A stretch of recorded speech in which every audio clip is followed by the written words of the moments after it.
muita polêmica.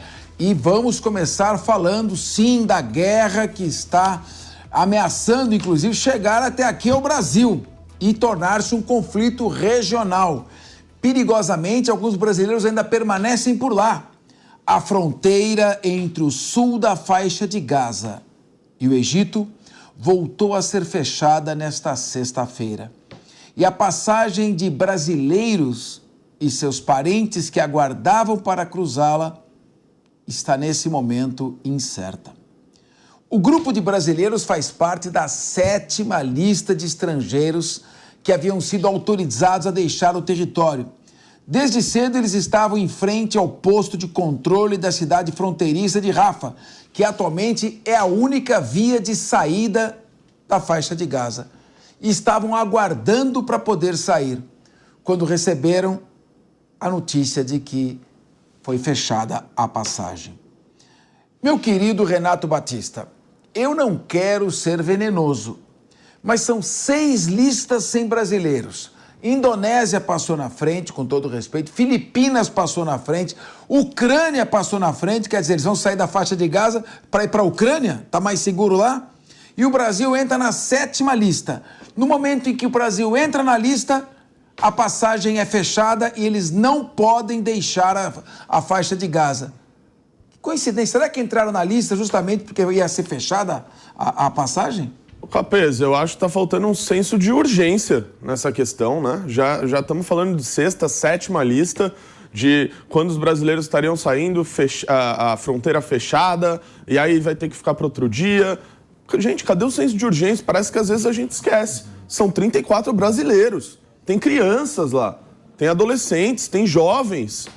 Meu Deus do céu. Assim, se a gente vai ficar esperando, né, essa benevolência, olha, eu acho que o governo brasileiro tinha que tratar o Brasil, né, nessa questão com altivez. Falar, meu Deus, eu preciso trazer de volta os meus cidadãos, trazer de volta os brasileiros. E não ficar, olha, veja só, estamos vendo, estamos negociando, estamos tentando. Chega de subserviência. Vamos tratar a política externa, a diplomacia, com altivez, porque só assim o Brasil vai ser respeitado. Mônica Rosenberg, a gente sabe que as relações entre Brasil e Israel atualmente não andam lá no mais alto nível. Você acha que isso pode estar influenciando? Porque os brasileiros ficaram só para a 7ª lista? E por que na hora que sai a lista é fechada a passagem? Boa tarde, Capês. Boa tarde, colegas. Boa tarde, audiência. Está muito delicada mesmo, né, a situação entre o Brasil e Israel, inclusive com comentários vindos aí do embaixador. Coisa está tensa. Eu quero acreditar que não existe relação entre esses brasileiros que hoje são verdadeiros reféns, esperando para sair de Gaza, estão ali as vidas em risco, e eventuais atritos que estejam acontecendo. Porém, não há dúvida, o presidente Lula estava pronto para ir lá recebê-los, o avião estava pronto para retirá-los de lá. Eu acredito que estava, assim, tudo encaminhado. A fronteira se fecha novamente, não está sob controle só de Israel, o Egito também controla isso, tem coisas que estão além.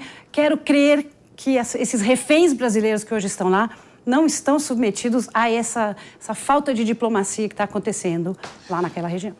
Jéssica Almeida, nós tivemos aqui uma troca de farpas aí entre o governo brasileiro e o governo de Israel. Inicialmente, o governo brasileiro não tratou o Hamas como um grupo terrorista, tem feito ataques duros a Israel com relação à forma como Israel está retalhando ou respondendo ao ataque terrorista.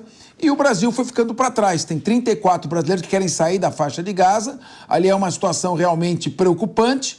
E agora, finalmente, na 7ª lista, somente na 7ª lista de estrangeiros autorizados a deixar a faixa de Gaza, a passagem é fechada. Você acha que foi uma coincidência ou as relações estão ficando realmente cada vez mais tensas entre Brasil e Israel? Boa tarde, Capês. Boa tarde a todos que nos assistem nesse momento. O Brasil que tem atualmente flertado com essas teocracias, preferem flertar com a teocracia e, recentemente, há poucos minutos, o Hamas emitiu uma nota dizendo que não controla a lista, quem controla a lista é o Egito, são os americanos, menos o Israel, né? Então a gente fica muito nesse conflito. De onde é que está vindo essas decisões? Recentemente, agora no Twitter, a gente estava observando que a Janja vai participar de um protesto pela paz. Essa lista está incluída nesse processo? Brasil que prefere muito flertar com teocracia como o Irã, mas não dá voz nem valoriza o que uma democracia como Israel fala. Então, e aí? Ricardo Rose, e aí, você concorda com a Jéssica? O Brasil está fazendo poucos gestos em relação a Israel? A nossa diplomacia tem que ser equilibrada, até porque o Brasil pode, numa boa conversa com os países árabes moderados, atuar decisivamente na liberação de reféns. Como é que fica essa posição da diplomacia brasileira? E o que é principal assunto que estamos debatendo? A situação dos 34 brasileiros na faixa de Gaza. Boa tarde, Fernando Capês, meu amigo. Boa tarde, meus colegas debatedores aqui e a toda a audiência da Jovem Pan no Brasil e no mundo. O Brasil sempre teve uma postura de mais neutralidade nos conflitos internacionais. Porém, nós estamos falando de 34 brasileiros que por 6 oportunidades, 6 listas diferentes, eles viram passar à sua frente outras pessoas de outras nacionalidades. Então, para mim, isso é um sinal de fracasso da diplomacia brasileira neste episódio especificamente. O nome dos brasileiros surgiu na 7ª lista, mas a fronteira foi fechada. Então, os brasileiros ainda estão lá. Imagine o estado mental, a preocupação, a ansiedade, o medo em cada um desses 34 brasileiros que por 6 oportunidades não viram seus nomes, ficaram aquém de saírem, agora com a possibilidade de sair de lá, a fronteira foi fechada. Eu acho que falta sim o empenho do governo brasileiro de realmente correr atrás, de se articular o máximo possível para que a vida dos cidadãos brasileiros consiga ser poupada, porque uma vez que eles estão do lado de lá, dentro de Gaza, Capês, a gente não sabe o que pode acontecer. Minha pergunta é se um brasileiro desse acaba vindo a falecer no meio desse conflito